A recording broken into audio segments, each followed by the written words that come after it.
Good morning বন্ধুরা, আমার YouTube চ্যানেলে সবাইকে স্বাগত। গত দুদিন একটু অসুস্থতার কারণে আমি ভিডিও আপলোড করতে পারিনি। আজকে আমি যে রেসিপিটি দেখাবো সেটি হলো অরিও কেক বা অরিও বিস্কিট দিয়ে কিভাবে কেক তৈরি করা যায় সেটা দেখাবো। এটা সম্পূর্ণ নিরামিষ, অর্থাৎ ডিম ছাড়াই তৈরি করব। তো এই কেক তৈরির জন্য আমি কিছু বিস্কিট এবং কিছু চকলেট বাজার থেকে কিনে নিয়ে চলে এসেছি। প্রথমে সব বিস্কিটগুলো প্যাকেট থেকে বার করে একটা পাত্রের মধ্যে রেখেছি এবং বিস্কিটের ক্রিমগুলোকে একটা চা চামচের সাহায্যে এইভাবে আলাদা করে নিচ্ছি।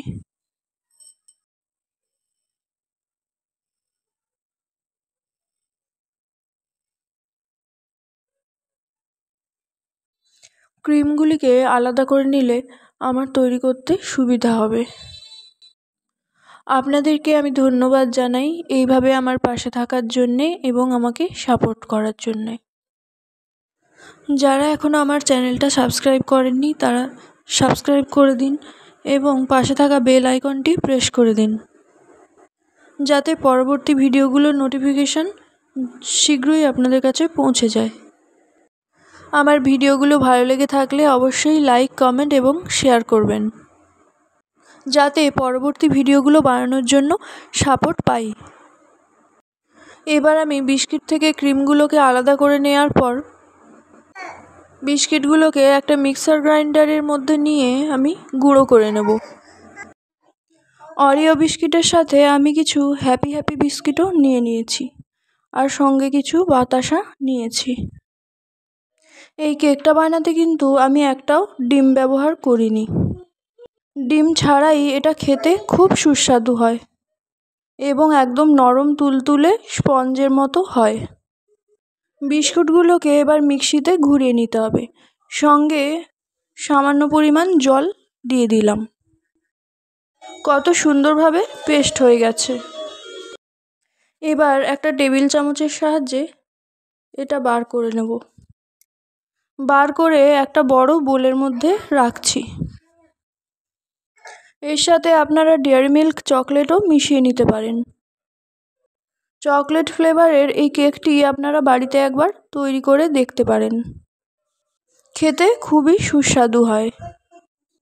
এমনকি এর সাথে আমি কোনো ময়দাও অ্যাড করিনি। শুধু বিস্কুট, দুধ আর চকলেট, এই তিনটে উপকরণ থাকলেই এটা বানিয়ে নেওয়া সম্ভব। এই সামান্য কিছু উপকরণ দিয়েও কত সুন্দর একটা কেক তৈরি করা যায়। তবে এটা খেতে দোকানের কেকের থেকে কোনো অংশে কম নয়। বিস্কিটের পেস্টটা পুরোপুরি বার করে নেওয়ার পর মিক্সির মধ্যে আমি সামান্য পরিমাণ জল দিয়ে মিক্সিটা ধুয়ে নিয়ে ওই জলটা পেস্টের মধ্যে দিয়ে দিলাম। তবে পেস্টটা কিন্তু এখনও একদম মিহিভাবে তৈরি হয়নি, এটাকে আরও ফেটাতে হবে। সব কিছু উপকরণ দিয়ে দেওয়ার পর আমি একসাথে ফেটাবো। এবার আমি আলাদা করে বার করে রাখা ক্রিমগুলোকে এর সাথে মিশিয়ে নেব।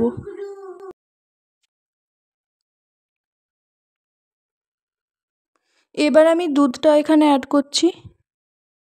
দুধটাতেও কত সুন্দরভাবে মোটা মোটা সর পড়েছে। এই সরগুলোকেও আমি নিয়ে নিলাম।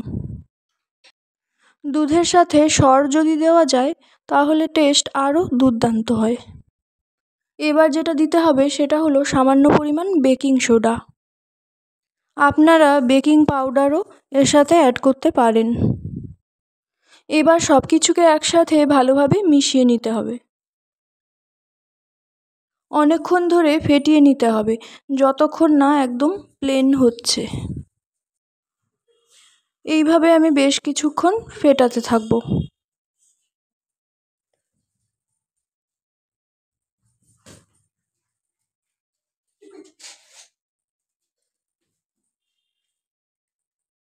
যে যেরকম মিষ্টি খেতে চান সেরকমভাবে পরিমাণ মতো চিনি যোগ করবেন।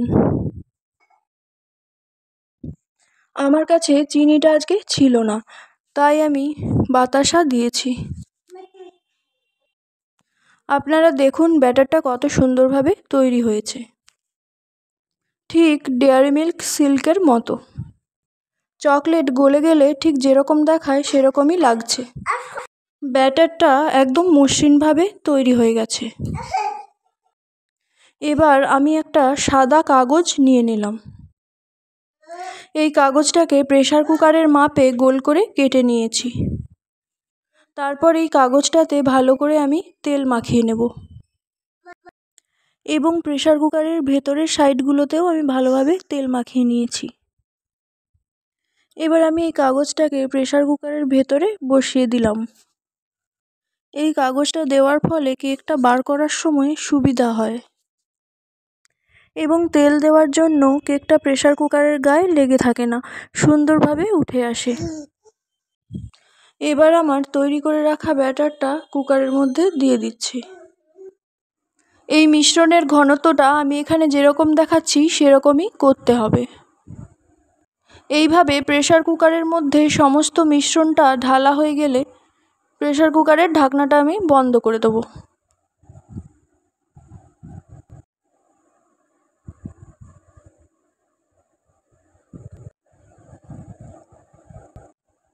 তারপর আমি গ্যাস অন করে নিলাম।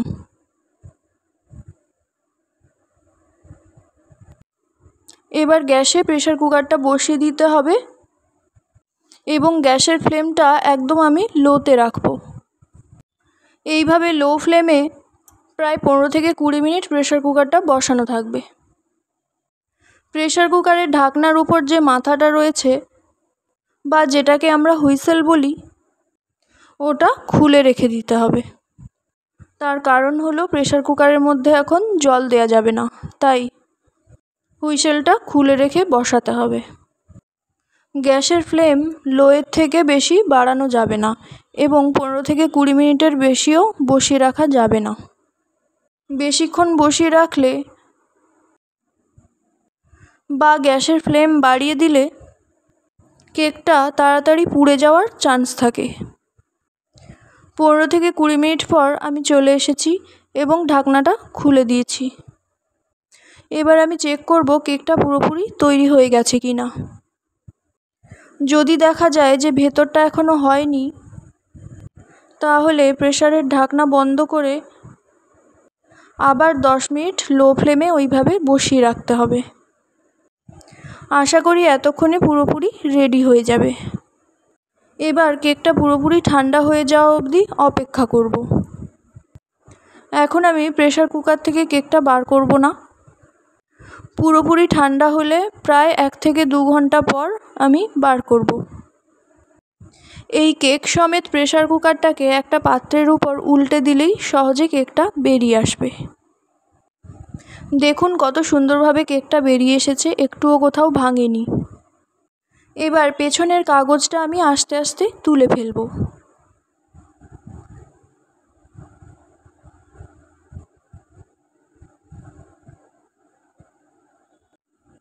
পেছনের কাগজটা তোলা হয়ে গেলে আমি কেকটা সোজা দিকে উল্টে নেব। বন্ধুরা, রেসিপিটা কেমন হয়েছে অবশ্যই আমাকে একটা কমেন্ট করে জানাবেন। এবার আমি গ্যাসে একটা কড়াই বসালাম এবং নিয়ে নিয়েছি 2টো ডেয়ারি মিল্ক চকলেট। চকলেটগুলোকে আমি বার করে ভেঙে কড়ার মধ্যে দিয়ে দিয়েছি। এবার এর সঙ্গে আমি যোগ করব কিছুটা পরিমাণ দুধ। এবার এটা আমি খুন্তির সাহায্যে নেড়ে নেড়ে চকলেটের একটা ফ্লেভার তৈরি করে নেব। দেখতে পাচ্ছেন এমনিতেই চকলেটটা কেমন গলে যাচ্ছে। একটু ভালোভাবে নেড়ে চেড়ে আমি ক্রিমটা তৈরি করে নেব।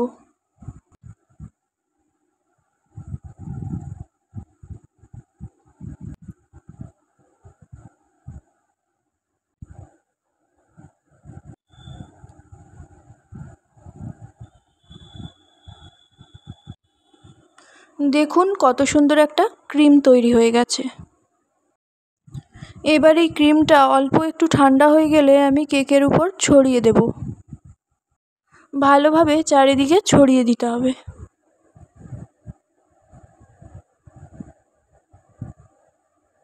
তবে এটার কালারটা আর একটু ডিপ হলে ভালো হতো।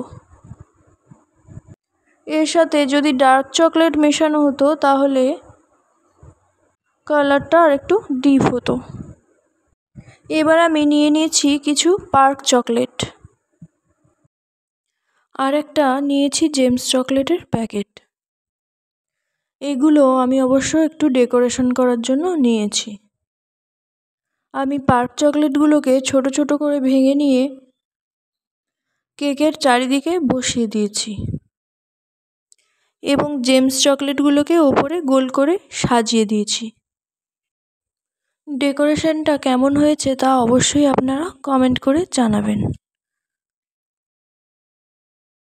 যে কারোর বার্থডেতেও আপনারা এরকমভাবে বাড়িতে কেক তৈরি করে নিতে পারেন।